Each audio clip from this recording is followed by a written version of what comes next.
Hello दोस्तों, तो मेरी कहानी है भोंदू। जिस भोंदू से शादी करने कोई भी लड़की तैयार नहीं थी, उस भोंदू से सुनीता ने शादी क्यों की? शादी के बाद कैसा था उसका वैवाहिक जीवन? क्या सुनीता खुश थी? मम्मी, आपने दिवाली पर जो शक्करपारे, गुजिया और आलू की मठिया भिजवाई थी, वो हमारे यहाँ पर सभी को बहुत पसंद आई थी। आपने कहा था कि वो आपने नहीं बनाई थी, खरीदी थी। आपने वो कौन सी दुकान से खरीदी थी? मैं बाजार जा रही हूँ, आप मुझे दुकान का नाम बता दीजिए, मैं खरीद लूँगी। मैंने कहा, वो किसी दुकान से नहीं खरीदी थी। मतलब? आपने ही तो कहा था कि वो सब सामान आपने घर में नहीं बनाया था। फिर? अरे, वो अपना भोंदू है ना, उसकी पत्नी सुनीता बनाती है ये सब सामान। अब तो अपने मोहल्ले में ज़्यादातर घरों में ये सब नाश्ता कोई नहीं बनाता, सब सुनीता से खरीद लेते हैं। भोंदू की पत्नी कब हुई उसकी शादी? उस भोंदू से शादी करने कोई लड़की कैसे तैयार हो गई? उसके माता पिता ने भी कैसे अपनी लड़की की शादी एक भोंदू से कर दी? सुनीता के पापा की अचानक हार्ट अटैक से मौत हो गई थी। ये लोग पहले ही बहुत गरीब थे और इकलौते कमाने वाले की मौत से इन पर दुखों का पहाड़ टूट गया था। सुनीता के दो छोटे भाई बहन हैं। सुनीता की माँ और बच्चे मिलकर किसी तरह अलग अलग तरह का नाश्ता घर में बनाकर बेचने लगे। किसी तरह दो रोटी का जुगाड़ हो रहा था, लेकिन बहुत कोशिश करने पर भी वे इतना नहीं कमा सके कि शादी के लिए दहेज जमा कर सके।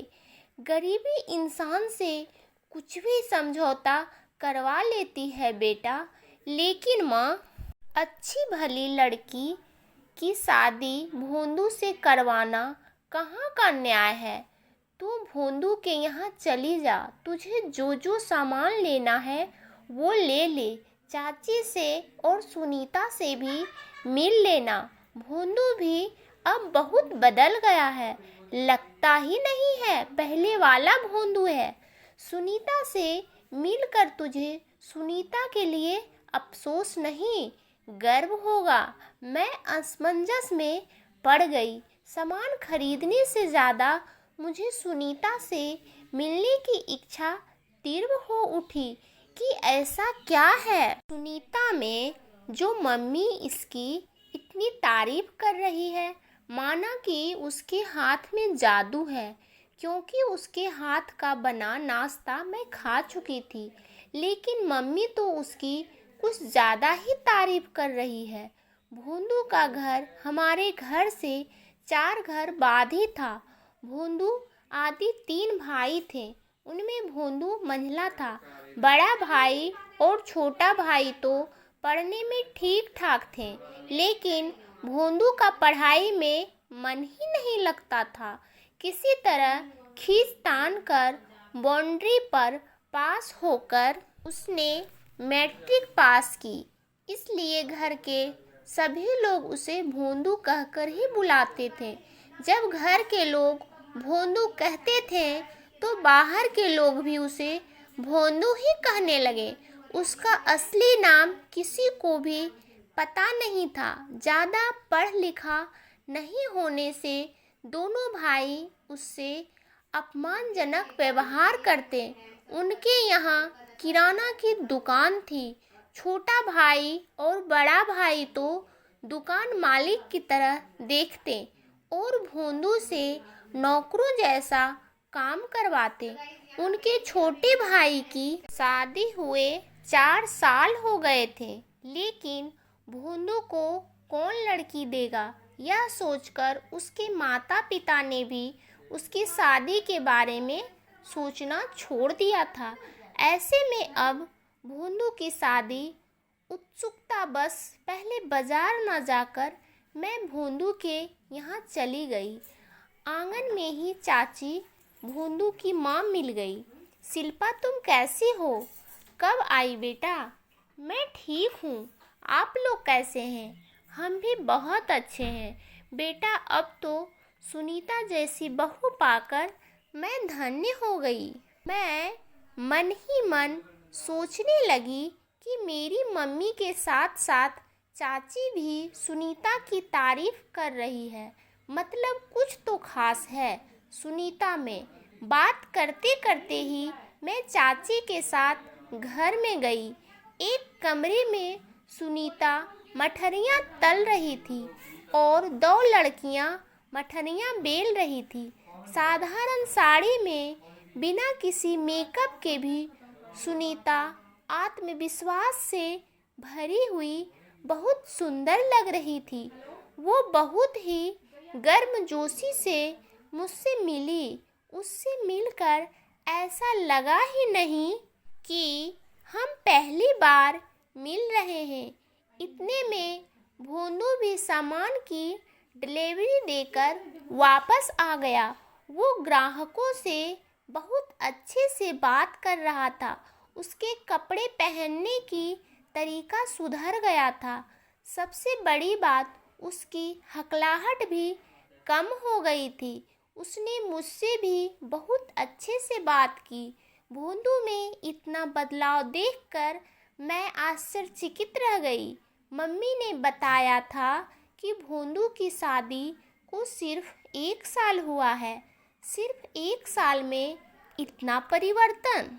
सुनीता को देखकर मुझे अभी भी विश्वास नहीं हो रहा था कि इतनी सर्वगुण संपन्न लड़की एक भोंदू से शादी करने कैसे तैयार हो गई। जब मौका देखकर मैंने सुनीता से पूछा कि तुम्हारे हाथ में तो इतना हुनर है, तुम सुंदर हो, फिर तुम एक भोंदू से शादी करने कैसे तैयार हो गई? माफ़ करना दीदी, इनका नाम भोंदू नहीं सुमित है। कृपया इन्हें भोंदू कहकर नहीं, सुमित नाम से ही संबोधित करिए। मैंने इनसे भी कह दिया था कि यदि कोई आपको भोंदू कहे तो उसकी बात मत सुनिए, क्योंकि आप भोंदू हो ही नहीं। धीरे धीरे घर और बाहर के सभी लोग इन्हें सुमित कहकर ही संबोधित करने लगे हैं। सुनीता ने मेरी बोलती ही बंद कर दी। मैंने अपने पति के लिए इतना प्यार, इतना सम्मान, सॉरी, मुझे आज तक उसका नाम सुमित है ये पता नहीं था। लेकिन अभी भी मेरा सवाल वहीं पर है कि तुम सुमित से शादी करने तैयार कैसे हो गई और तुमने सुमित में इतने कम समय में इतना बदलाव कैसे लाया? मेरे मायके की गरीबी की वजह से मेरी शादी नहीं हो रही थी। जो रिश्ते आ रहे थे वे ज़्यादातर दूज वर्ग के ही थे। उन्हें पत्नी नहीं, पत्नी के रूप में एक काम वाली और बच्चों के लिए एक आया की ज़रूरत थी। मेरी शादी न होने पर मम्मी को भी टेंशन हो रहा था। फिर मेरी छोटी बहन भी थी, इसलिए हालात से समझौता करते हुए मैंने शादी के लिए हामी भर दी। वैसे जब मैं पहली बार इनसे मिली थी तो इनकी सादगी और सच्चाई ने मेरा मन मोह लिया था। शादी के बाद मुझे पता चला कि सुमित असल में भोंदू था ही नहीं। वे एक बहुत ही सीधे साधे और सच्चे इंसान हैं। हाँ, आजकल के नवयुवकों के तरह वे झूठ फरेब और होशियारी इनमें नहीं है। ये घर और दुकान के सभी काम करते हैं। जेठ जी और देवर जी के बाहर जाने पर अकेले दुकान भी संभालते हैं। घर में किसी भी सदस्य के हर सुख दुख में आधी रात को एक पैर पर खड़े रहते हैं। अभी हम जो मिठाई और नमकीन का काम कर रहे हैं, उसका बाज़ार से कच्चा माल लाने से लेकर नमकीन मिठाई की होम डिलीवरी देने तक सभी काम वे बहुत ही अच्छे तरीके से संभाल रहे हैं। उनके सहयोग के बिना मैं ये काम कर ही नहीं सकती थी। अब आप ही बताइए कि ये भोंदू कैसे हुए? तुमने सुमित में ये बदलाव कैसे लाया? दीदी, जब मैंने देखा कि इनका व्यवहार बहुत ही अच्छा है, ये घर और दुकान के सभी काम अच्छे से कर रहे हैं, तब मैंने मम्मी जी से इनके बचपन से लेकर अभी तक की जानकारी हासिल की। हुआ ये था कि बचपन में दोनों भाइयों के मुकाबले ये पढ़ाई में कमज़ोर थे। घर वाले दोनों भाइयों से इनकी तुलना कर इन्हें भोंदू कहने लगे। इनके मन में भी यह हीन भावना बैठ गई कि मैं भोंदू हूँ, मुझे कुछ नहीं आता। इसलिए ये जो थोड़ी बहुत पढ़ाई करते थे वो भी छोड़ दी। किसी तरह सिर्फ मैट्रिक तक पढ़ाई कर ही रह गए। दोनों भाई भी दुकान में या घर में जब भी कोई फैसला लेने की बात होती तो झट से कहते कि तू तो भोंदू है, तुझे क्या पता, तुझसे ये काम नहीं हो पाएगा आदि। इस तरह से दुकान में सिर्फ नौकर बनकर रह गए। इनके अंदर हीन भावना इतनी ज़्यादा भर गई कि भाइयों द्वारा बार बार अपमान करने का भी इनको बुरा नहीं लगता था। इनको लगता था कि मैं अपमान के ही लायक हूँ। ये सब देखकर मैंने मन ही मन फैसला लिया कि इनको इनका सम्मान दिलाकर रहूँगी। मैंने मम्मी जी से कहा कि मैं मिठाई और नमकीन बनाने का काम करना चाहती हूँ। मम्मी जी ने कहा कि भोंदू तो कुछ काम का नहीं, तू अकेले कर पाएगी ये काम। मम्मी जी, मैं अकेले क्यों करूँगी? सुमित जी और मैं दोनों मिलकर करेंगे। मम्मी जी और ये तो किसी तरह मान गए, लेकिन इनके दोनों भाई नहीं माने, क्योंकि उनके पास का मुफ्त का नौकर जो चला जाने वाला था। किसी तरह उन लोगों को भी मनाया।